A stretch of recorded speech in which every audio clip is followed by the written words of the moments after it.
Hey everybody, Rob here, and the reason I'm making this video is because I'm turning 28, and this feels like a different sort of birthday. Not because I'm doing anything special or different than I typically do, which is nothing, but from a mentality perspective, I think this birthday feels a little bit different. And I wrote some notes down in this journal that I've been trying to keep up with.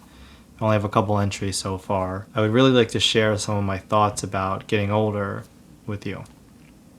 So without further ado, I think I'm just going to read straight from this entry. So I turned 28, and for the first time in a long time, I feel like I'm 28 too. Let me explain. It seems like for my last few birthdays, 25, 26, 27, I always had felt younger than the age I was turning. And maybe that's because of the pandemic, right? Everybody lost 2 years, and I also live in New York City where everybody is a couple years younger on an emotional perspective, just mentality as well. So when I turned 25, I still felt like I was 22 and 23. When I turned 27, I still felt like I was 25. I still refer to 2020 as if it was a year ago. 2019, 2015, that was only a couple of years ago, when in actuality 2015 was a whole decade ago, which is just crazy. But this year feels, like I said, a little bit different, and I don't know if that's a good thing or a bad thing, if feeling like the age that I am is a good thing or a bad thing. Right, so on one hand, you could say it is a good thing. Rob, embrace the joys of getting older. You know more than you ever have before. Live each day with intention and stay present at all times. On the other hand, I do have to ask myself, does this just mean I'm giving up?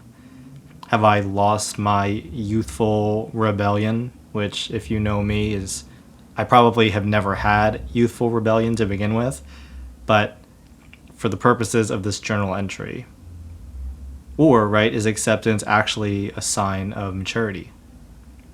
I honestly don't know. And to be perfectly honest with you, I don't think I will know until maybe I turn 29, maybe a couple years after that. Once I've had the hindsight to look back and say, this mentality shift was a good thing, or no, stay and live and be as young as possible for as long as possible.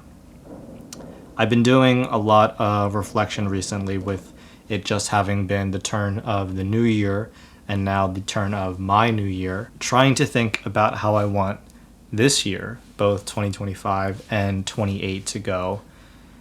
And I honestly don't have an answer either. I feel like this is a year of trying to become more consistent with a lot of things, both physical, mental, creatively, trying to figure out what my long-term goals are. And I don't know if it's a good thing that I don't have those yet at the age of 28.